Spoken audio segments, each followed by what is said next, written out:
So yesterday on the news, there was forecasts of heavy snow, like a swathe of the UK. It was going to be dusted and doused in snow and white stuff, and fun was going to be had by all. Woke up this morning, snow all over the news. The drive up here, snow all on the radio. So let's go take some photos of the snow on the North Yorkshire moors.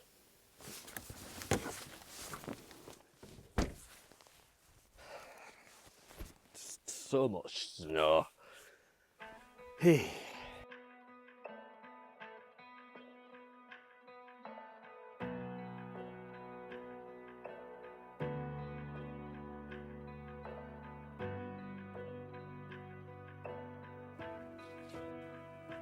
Take me down to the river where the peace won't run dry. Gather round. So I have photographed waterfalls all around this area, but there's one waterfall in particular that I've never actually been to, and it's called Thomason Foss, and that's where we're heading this morning. Now, looking at the water level in the beck just off to my left hand side, I'm kind of wondering just how much water is actually going to be coming over the waterfall, but as long as it's not just like a little line and a little trickle, I think we'll be okay and we'll be able to take a photograph of it. Now, it's not a waterfall I'm all that familiar with. It's not a waterfall that I've seen an awful lot of photographs from.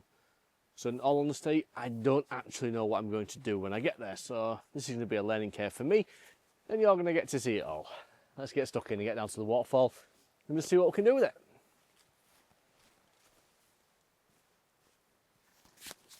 Whoa.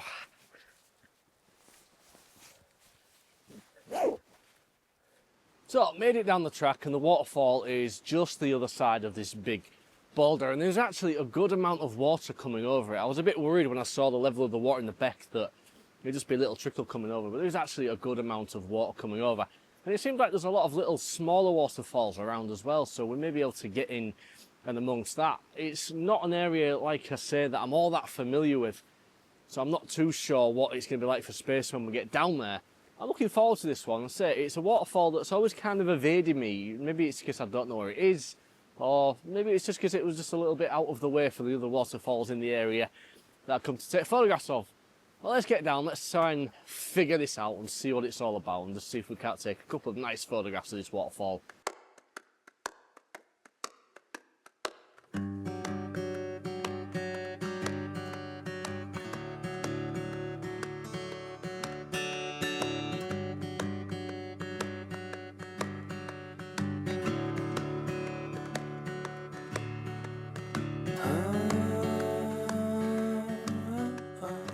So one of the things I like to do when I come somewhere completely new is just spend a little bit of time having a look around and getting a lay of the land, so to speak.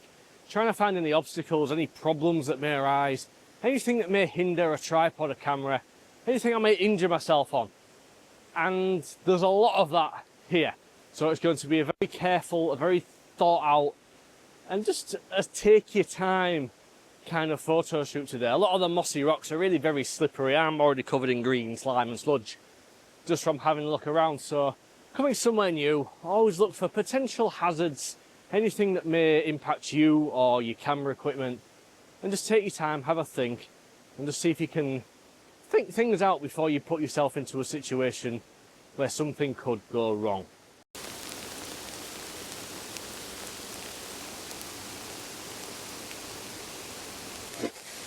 So, hailstones happened, so we did get some snow. There's a lot of hailstone right now, so I'm going to throw the cameras in the bag before we start taking pictures, just to keep things relatively dry. Another challenge, another obstacle, another day. So I've finally been able to get a camera and a tripod set up to take a photograph of this thing. So having already established that it's very wet and slippery, that little hail shower really didn't help things. So I just left it 10-15 minutes, just letting some of the ice just sort of melt away a little bit before we start getting things out. So I'm using my 12-40 Pro and a polarising filter.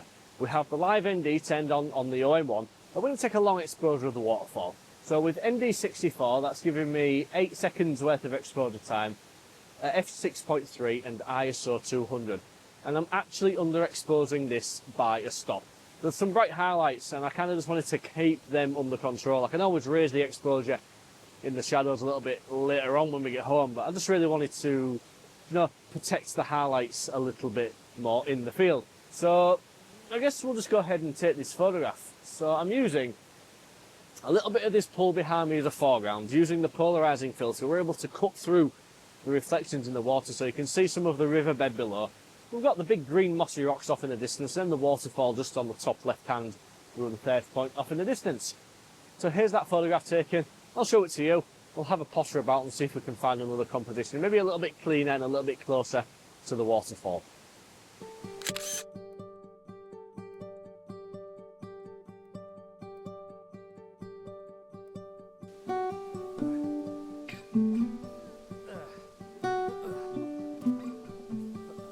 This is fiddly as fun.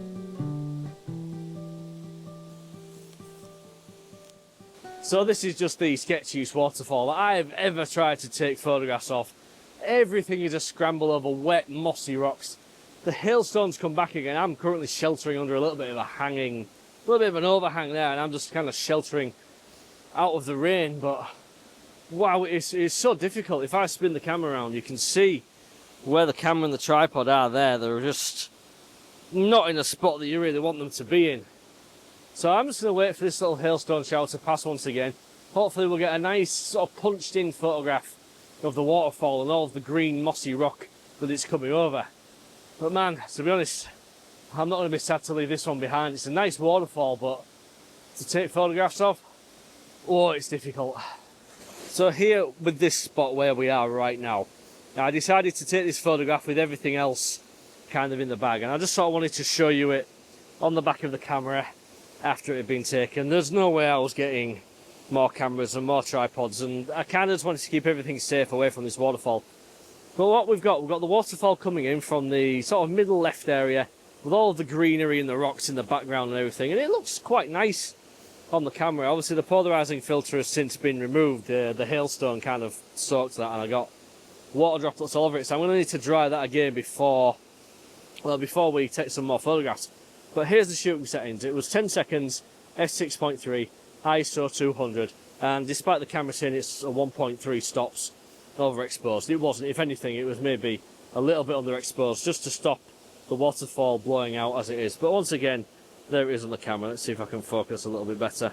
That's the image. I'll show it to you, and then we'll try and find a third and final photograph from this sketchy ass waterfall.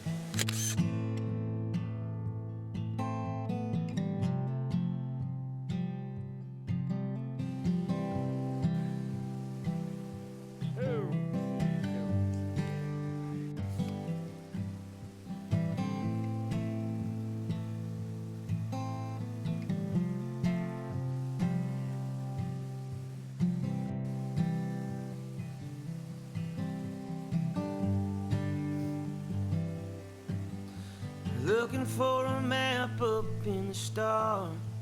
Nobody ever got that far by letting that anchor down.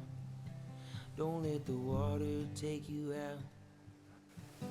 So for this one, I'm using a totally inappropriate lens for this. I'm using a cinema lens. It's a T1.2 cinema lens, but it's about the only prime lens I have that's going to allow me to do what I'm aiming to do here. So the lens is at a 5.6. There we go. So now we just need to focus, which is this front right. I've not really used this lens all that much. I need to turn the focus peaking on. There we go. Right, focus peaking is turned on. Right, that's the shot composed. Now I need to throw a polarizing filter on the front of this just to take some of the glare off it all. I have the step-up ring somewhere in a pocket, I hope. There it is. So now to thread this on while the camera is in a really stupidly precarious spot. The tripod leg down there isn't actually secure to anything, it's just dangling in free air. Right, there's that. Now I need a polarizing filter to throw on the front of it, and we can hopefully take a long exposure photograph of the waterfall a little bit wider. We've got some smaller falls in there as well. This one might look really nice. All right, so we have polarizing filter on, manual focused. We have f8 dialed in now. I've stopped it down from f5.6 to f8.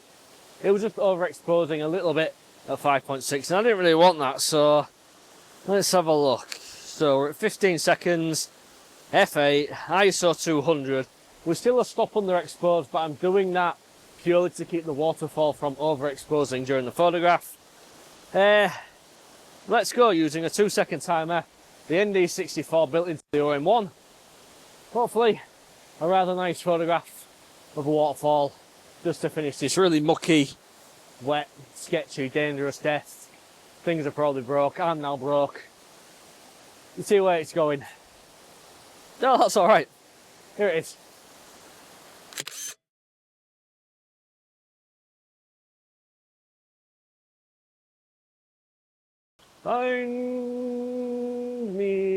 Found me. All right, I'm not gonna lie. Today's been difficult. It's not the photography side of things, just kind of access to the waterfall that I came to take photographs of. I'm guessing the reason I've never come here is I knew it was a little bit messy and a little bit difficult. I didn't really anticipate how difficult it was actually going to be. I am soaked wet through, I'm covered in moss. Everything is muddy. Well, I suppose that's just landscape photography. It is worst, best, I don't know, it kind of depends on whether you like getting wet and muddy. I normally like it, but I found today really, really difficult. So if you have enjoyed the video, please do give it a thumbs up and a like. It does help bring new viewers to see my content. And if you liked it a bit more than that, there is a subscribe button down there below me somewhere. You can press that and you'll see more Micro Four Thirds related nonsense every single week. So until the next time, I'm going to leave you and just say goodbye.